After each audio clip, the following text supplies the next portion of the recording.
Kde v Česku a Slovensku ten nejbanovější streamer? A zase to odnesli? A byly ty bany oprávněné nebo neoprávněné? No se právě teďka můžeme podívat.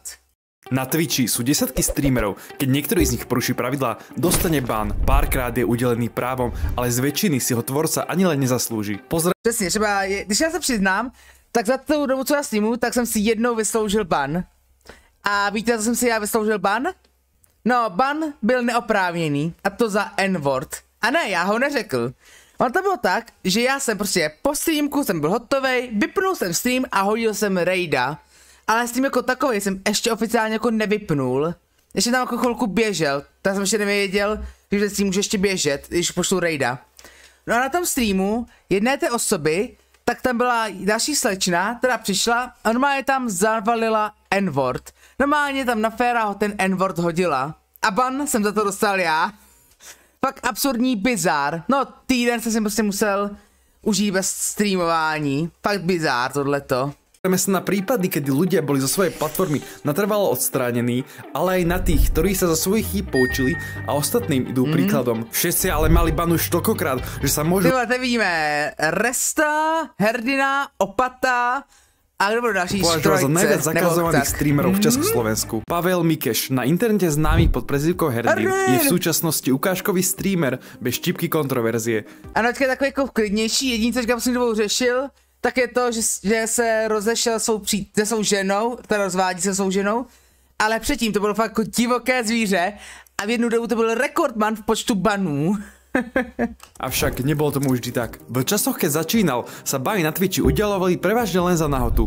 Vulgarita či urážky na základe rasy alebo etnického pôvodu sa prakticky nepostihovali. Vo februári 2018 však Twitch upravil pravidlá pre komunity, ktoré sa týkali obťažovania a nenávistného správania. Herdin patril tiež medzi rady ľudí, ktoré hanlivé slovíčko na N, popisujúc človeka čiernej farby pleti, používali na dennej bázi. I já právě, když jsem byl mladší, tak jsem taky jako hodně to slovíčko používal. Samozřejmě dneska si taky jako řeknu si ho. Nebudu zapírat, že si to slovíčko neřeknu. Ale samozřejmě vím, uvědomuji si, kde to říkám. A rozhodně, že třeba tady na Twitchi nebo na YouTube nebo tak si to slovo samozřejmě neřeknu, to je jasný. Bol to bývalý profesionálny hráč LoLka a väčšina divákov ho mala spojeného presne s touto hrou. Takže keď prišiel na scénu Fortnite, chopil sa príležitosti vyskúšať niečo iné. Bol ho schopný hrať vyše 12 hodín denne. Diváci túto zmenu zbožňovali, avšak práve na to aj doplatil.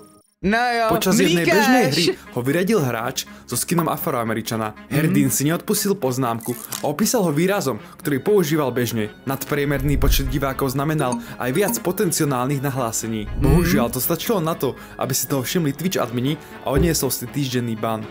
Jako já si myslím, že to nebyl Fortnite, na co dostal ban. Já jako za Fortnite dostal ban kvůli Fortniteu, ale nebylo to za to slovíčko.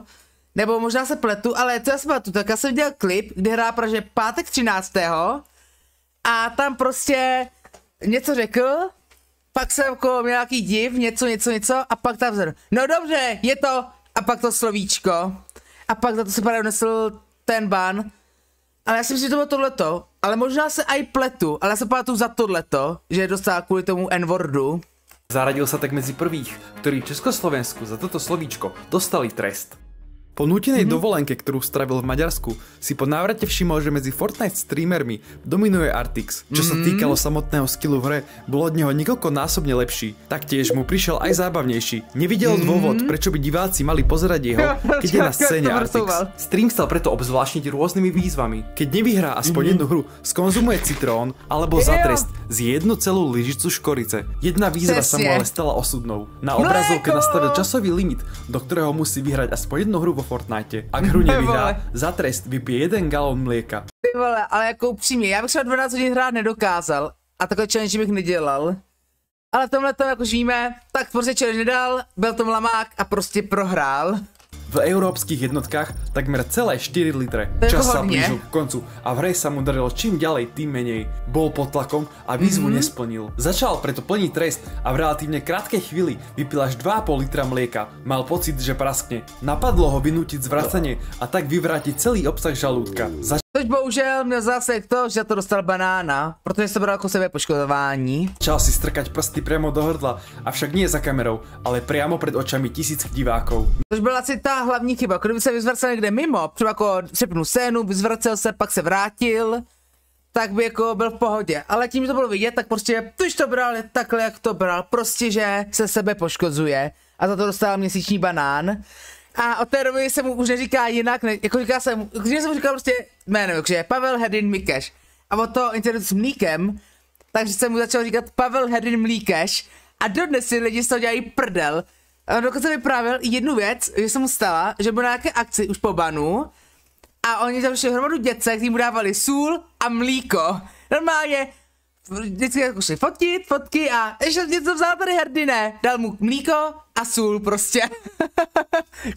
Prostě to bylo památný tohleto. Mnoho z nich túto aktivitu nahlásili za seba poškozovanie a ban v trvaní až 30 dní bol na svete. A za tento skutok si odniesol od mnohých prezývku Pavel Mlíkeš. Nešťastie sa v jeho živote nieslo ďalej. Len o pár mesiacov neskôr sa vracal domov z Prahy od svojich svokrovcov. Navigácia Waze mu ukazovala cesty skrz mestskú časť Kobylisy. Konkrétne po ulici s názvom Trojská. Bolo to okolo zlatej hodinky. Chcel si preto nastaviť zrkadlo, nech mu slnko nesvieti do očí. Bohužiaľ cesta, ktorá sa niekoľko desiatkov metrov zdala ako rovná, mala miernu ľavotočivú zákrutu. Stačila len pár sekundová nepozornosť a skončil na kolejniciach pre električky. LOL Pavelko, tu SPTku tam mohl nechat, protože ona je veřejně známý, že jeho SPTka je LOL Pavel, ale to si pamatuju, tam ještě s jeho ženou. Prostě. A od té doby, vždycky, když byl cokoliv z kolejí, hlavně ve vole, že jako jaký tady mají materiál do vole, takže jako že někdo nejel do kolejí, tak to je pro Herdinovi Adin. Mám to nestačí, to nejsem já, to není můj příbuznej. A tak vždycky to strašně nervil. Kde si ho spolu s ešpezetkou na pranie LOL Pavel odfotilo niekoľko okolidúcich, ktorých fotografie skončili aj v článku na spravodajskom portáli idnes.cz.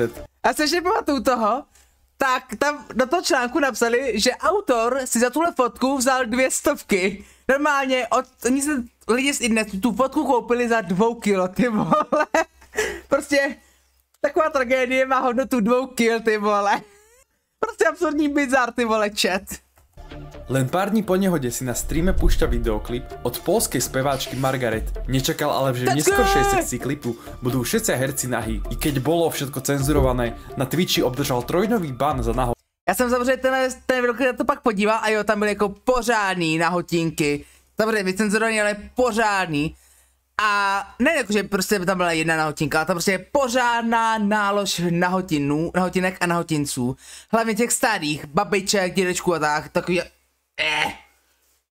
A v reportáži na iDnes sa k jeho nehode pripísal aj termín najbanovanejší streamer v Česku. Kto sa tento post môže byť spoločne s ním, je Opat 04, ten kvôli svojej vášni ku streamovaniu v 3. ročníku predčasne ukončil štúdium na tak jsem to udělal na Vojtu, že prostě adios. strednej škole. V tom čase ešte stále býval so svojou mamou, sestrou a starším bratom. Celé dní bol zavretý vo svojej detskej izbe a venoval sa hre League of Legends, avšak práve s ňou začínajú aj jeho problémy. 2. júna 2020 počas jednej hry LOLka dostal do týmu občanov Turecka. K jeho štandardom nehrali najlepšie, čo zapričinilo vulgárne uráženie tejto národnostnej skupiny. V dôsledku čoho bol na jeho kanál uvalený jeho prvý ban v živote s odôvodnením násilné vyjadrovanie voči jednotlivcovi alebo skupine. Já to o tom banu jsem nevěděl, jsem si myslel, že první ban byl za stream snipe. Nějaký, nebo takové ty věci. Ale když se si pamatuju ty svitavy, že za to pak dostal ban, se ne hned, ale po čase, ale za svitavy dostal ban. Na Twitch sa vrátil po mesiaci povinného voľna, až na pár prehreškov bol do októbra ukážkovým streamerom. Pričuchol si však alkoholu, a to až v takej miere, že zo 7 dní, čo streamoval, na 4 aktívne popíjal. Stresovala ho totiž kamarátka, ktorá mu tvrdila, že je veľká pravdepodobnosť, že sa stane otcom. Alkohol zbieral odvahu. Jako vím, to si pamatuju, že on to právě pak řešil, když se vytáhly ty věci, že prý měl údajně sexuálně zneužívat různé holky a že právě jednu z nich aj oplodnil, což řešil tenkrát Mike Ban. A právě to jako se strašně skýzoval, ale chtěl to aj řešit. Právě nakonec to moc neřešil, ale nakonec se zjistilo, že to dítě asi ani není jeho. Nebo nevím, co to vymyslel, nebo tak, ale prostě nakonec se to opustil, že prý dítě nemá. aby túto novinu povedal chatu. 14. októbra si na jednom bežnom streame, ktorý sa neskôr zvrtol na drunk, spravil drink. Nie je však klasický, ktorý by ste našli v bare. Zmiešal obsah všetok fľašiek, ktoré mal doma k dispozícii. Jednalo sa o pivo, ruský štandard, Tatraty a ešte neznámu polskú vodku. Tak tohle jako bombo kombo, to je úplně smrtící kombo, smrtící koktejl, tohleto. Jako já bych to nedal, jako já už jsem dal jako jaký mix. Ale tohle je fakt i na moje poměry vysoký. Drink po namixovaní vypil a skončil v relatívne podnapitom stave. Aby toho nebolo málo, zazvonil mu mobil. Bola to jeho veľmi dobrá kamarátka s výhodami, Valéria, ktorá sa pod prezývkou X Holakis živí pridávaním hambatých fotík a videí na internet. V skratke mu oznámila, nech ide do riti. Pod nátlakom zo všetkých týchto udalostí sa uchýlil k najhoršiemu a podľa jeho slov spapal niečo, čo spapať nemal. I keď stream už vypol, svoj skutok zdokumentoval pridaním príbehu na jeho Instagramový účet. Jeden divák, ktorý túto storku uvidel, vedel presnú opatovú adresu. Došiel pred panelový dom presne pod okno, kde mal detskú izbu. Začal po ňom kričať, ale opat sa neozýval. Ďalší fanúšik v čete pod prezývkou Vojtík jede bomby zobral situáciu do vlastných rúk. Kvôli obavám o opatové zdravie zavolal na adresu streamera policajnú hliadku. V priebehu pár hodín dorazili a otvorila im streamerová sestra. Vstúpili do jeho izby a videli, ako leží na hernej stoličke ako pytel brambor. On ich však presviečal, že sa nič nedeje a môžu si dať odchod. Muži zákona videli, že jeho zdravotný stav v poriadku nie je a zavolali sanitku. Bol odvezený do nedalekého. Ale udělali nakonec jako dobře, protože kdyby vlastně to neudělali, tak by opat mezi námi už ani nemusel být, protože fakt jako kombinovat alkohol, zvlášť tohleto, co on nakombinoval, plus se musí vzít prášky a celkově to neřešit, tak to je fakt smrtící. Může to fakt hrozit i smrtí, pokud se člověk prostě nepohlídá, tak vlastně ono nakobrat prášky a chlad na to, tak to už je úplná volovina. Ale v tomhletom, kdyby fakt nikdo nezasáhnul, tak by opat právě mohl odejít z tohoto světa. A nemohli jsme pak mít třeba ten originální zápas opata se Caesarem a další takové věci. Keď nemocnice v Ústí nad Labem, kde mu bol vykonaný výplach žalúdka. Za tento počin bol jeho Twitch účet zabanovaný opäť na 30 dní. Po mesiaci zákazu je 13. novembra znovu na scéne. Poučený zo svojich predošlých chýb si dáva pozor na to, čo na streame hovorí, robí, ale aj sleduje. Rozhodne sa po večerných hrách LOLka s chatom odreagovať pri dokumente. Konkrétne pri takom, ktorý opisuje bežný život vojakov. A to právě, že mluvil potom, když měl ten den s opatem od Kleše, tak o tom mluvil, že právě dostal ban za to, no co uvidíte, ale za mě jako je to fakt absurdita, že dostal ban za to, když je to slova dokument, který je normálně na YouTube a je to a YouTube je s tím v pohodě. Tento dokument vydala česká verejnoprávna televízia, takže ho ani nenapadlo, že by sa v ňom mohol zobrazovať explicitný obsah. Na nešťastie sa mýlil a pri zábere na kompletnú rodinu jedného z vojínov bol prestrih na prebalovanie malého dieťatka. Ježišmaria!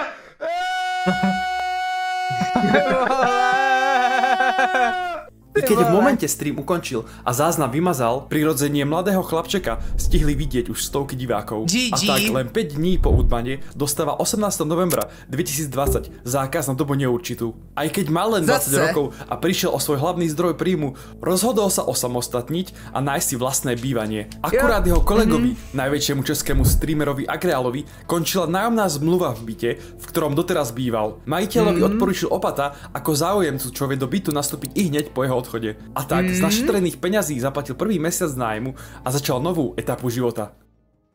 Keďže bol bez príjmu a nevedel, kedy sa bude môcť na Twitch vrátiť, rozhodol sa tvoriť na YouTube. Začal nahrávať každý deň aspoň jedno video z LOLka, hry, ktorú hrával od 12 rokov. Videá zožali úspech a priznáva, že vďaka sledovanosti, ktorej na nich mal, a podpore od divákov, ktorí si zakúpili na kanáli členstvo, by sa uživil aj ako YouTuber. Tiahlo to však k streamovaniu a na jeho domovskú platformu. Po 3 mesiacoch mu 27.2. z nenazdania prichádza e-mail. Stálo v ňom, že jeho ban je natrvalo zrušený. Hneď v ten deň zapína stream a jeho návrat v jeden moment sledovalo až 20 900 divákov. Prehlásil, že takáto situácia už v živote nenastane.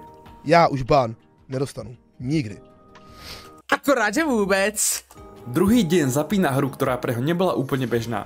Jo, to si pamatuju, že prostě, ale to je problém v tom, že to nebyl úplně to v úmysl, že to nebyl úmysl ze strany opata, že prostě tam byl jeden čurák, který prostě udělal takovou věc, která způsobila opatový ban. A takový lidi v chatu jsou. I já jsem měl takový problémy s takovýma lidma. Naší si nedostal banána, díky bohu. Ale fakt byli četeři, kteří fakt dělali problémy. Třeba jako N-wordy. Ať jako N-wordy, že mi to řekli na streamu, nebo když hrali Gartic N-wordy, nebo když třeba jsem dostal donate a tam N-wordy, nebo i jiné takové věci. Ale vždycky jsem měl štěstí. V tomhletom opat bohužel štěstí neměl a za mě to takový ban, který je úplně že neoprávněný, protože to není opatová chyba. Není to opatová chyba v tomhletom. Opat byl prostě obětí zákeřného útoku nějakého fanouška, nebo nějakého hejtera jeho prostě. CSGO mal v pláne hrať so slovenskou legendou Grinderom. Bol na hlavnej obrazovke čakajúc, kým Grinder hru zapne. Zrazu mu prichádza pozvánka do lobby. Užívateľ, ktorý ho pozval, mal na profilovej fotke ženu, ktorej bolo vidieť intimné partie. Nejednalo sa o nikoho z jeho zoznamu s tým priateľov. Odtiaľ každého, koho nepoznal osobne, odstránil. Takže tu máme, koho tam je? Tam myška, tam resta, predišiel takýmto problémom. Jednalo sa o náhodného diváka, ktorý ho cez kolónku Looking for Play dokázal pozvať bez toho, aby ho mal pridaného na Steame. Opat reagoval pokojne a tváril sa, že sa nič nestalo. Profilovka bola malá a rátal s tým, že veľa divákov si ju ani nemuselo všimnúť. Keby upozornil na situáciu, je možné, že by ho každý nepareník v čete nahlásil za nahotu. A já si myslím, že ten, kdo to nahlašoval, že byl právě ten cápek, který právě ho pozval, nebo někdo z blízkých toho cápka. Právě za účelem, aby toho opata poškodili.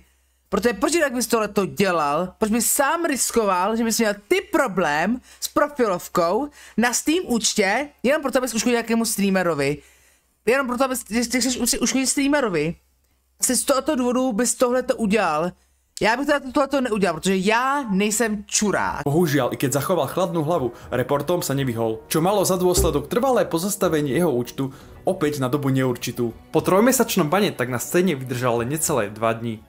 Neskôr sa ukázalo, že divák, ktorý stál za pozvaním opata do hry, po jeho úspešnom zabanovaní pridal príspevok do facebookovej skupiny, v ktorom vyzýval všetkých, ktorí sú spokojní s výsledkami jeho konania, že ho môžu dobrovoľne finančne podporiť. Fakt strašný parchan, jako já opata nesleduju a v té době jsem jako opata neměl úplně v lásce, ale i tak je to fakt svinské od něj a fakt by si zasloužil ne podporu, ne donaty, ale bídu, prostě pořádnou bídu, protože tohleto chování je hodně odporné, jako hodně nechutně odporné.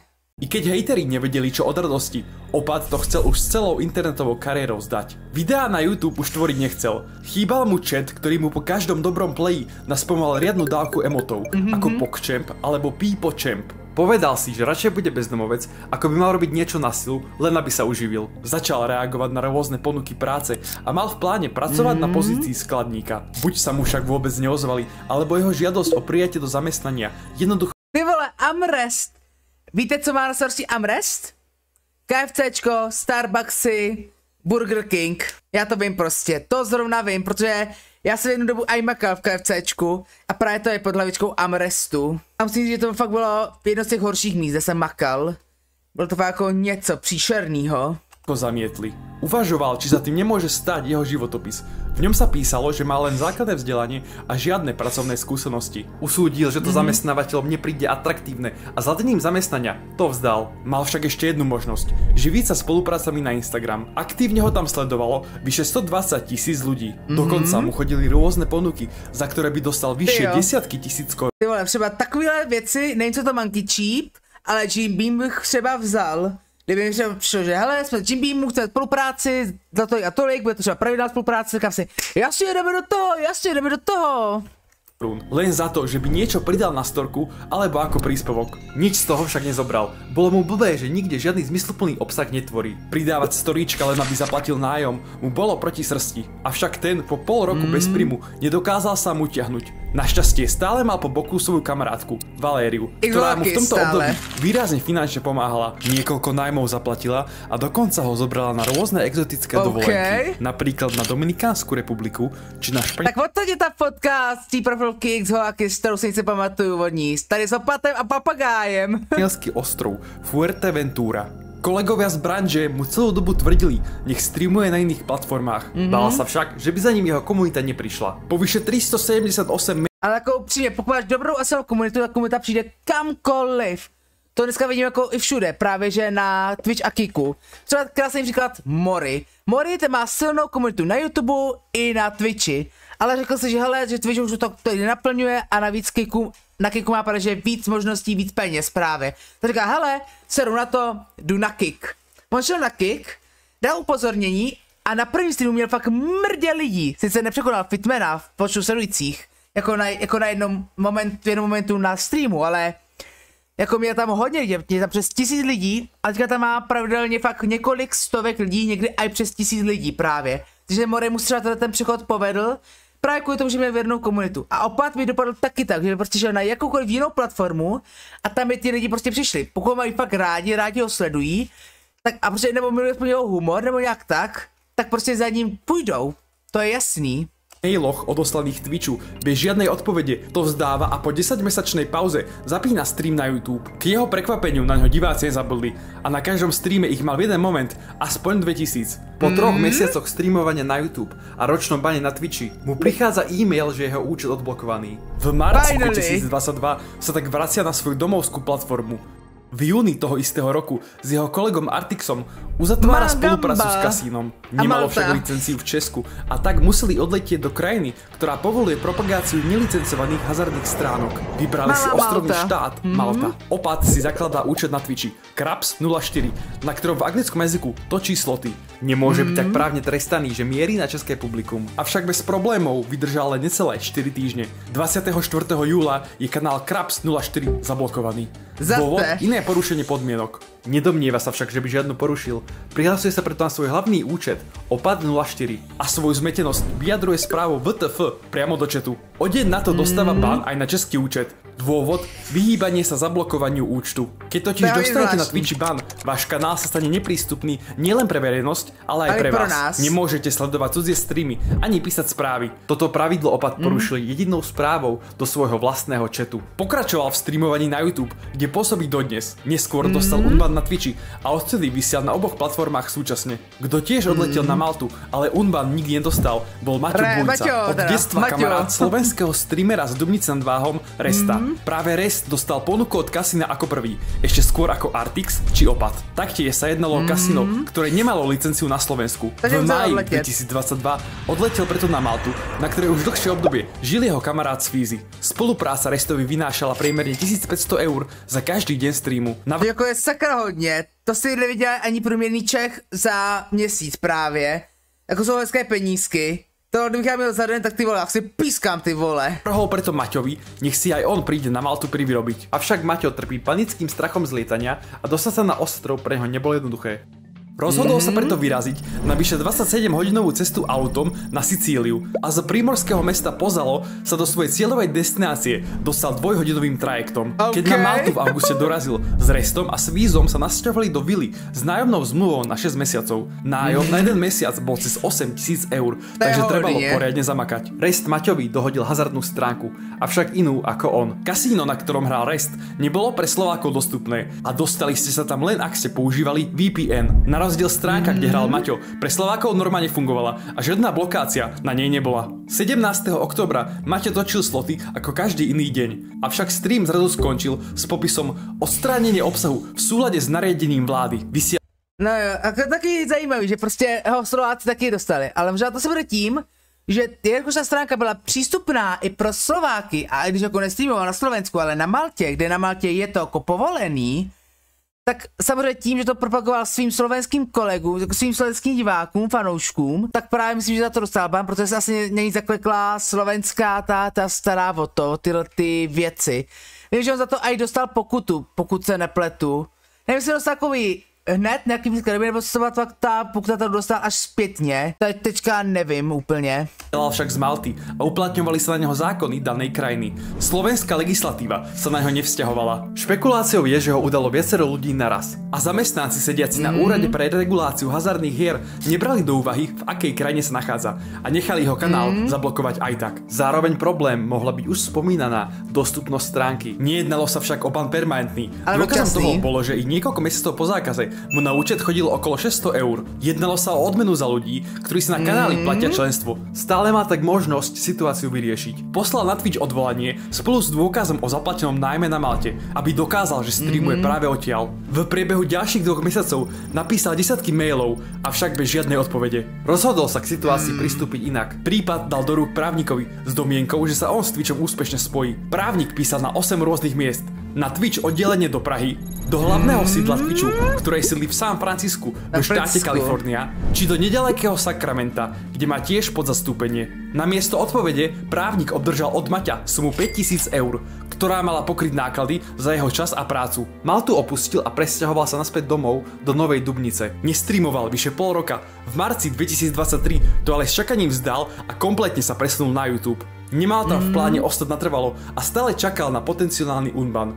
No nakonec ten unban ještě nedostal, se nepletu, tak nedostal, ale pak přešel teda na ten Kick, kde je dodnes. A myslím, že mu Kick vyhovuje daleko víc než právě že Twitch. Takže kdyby dostal do unban z Twitche, tak by asi furt zůstal na Kicku, ale třeba by, kdyby mohl, nebo kdyby měl s kým, tak třeba zahraje něco s lidma z Twitche právě, třeba s Asatorem, nebo jinýma takými kolegama dobrýma. Avšak ten po skoro 3 rokoch stále neprišiel. Ďakujem každému za zhliadnutie, ďakujem taktiež sponzorovi dnešného videa, ktorý... Já ti taky děkuji za super videjko, bylo to skvěle zpracované a se uděláš třeba někdy i druhou část, kde vezmeš další lidi, třeba Novbyho, nebo jiné takové tvůrce. Jako tam i víc lidí, kteří mají takové zajímavé příběhy o banech. Co si o tom myslíte vy? Které bany dostali oprávněně a které neoprávněně? Můžete napsat do komentářů. A je nějaký streamer, kterého znáte, který dostal fakt šílený ban? Taky můžete podívat do komentářů. Když tam budete, můžete dát like, můžete samozřejmě videjko komentovat, jak jsem říkal, můžete dát odběr, pokud odběr nemáte, a se vezměte na všech sociálních sítích, které máte dolů v popisku. No nic, já se vám loučím, mějte se hezky a čau.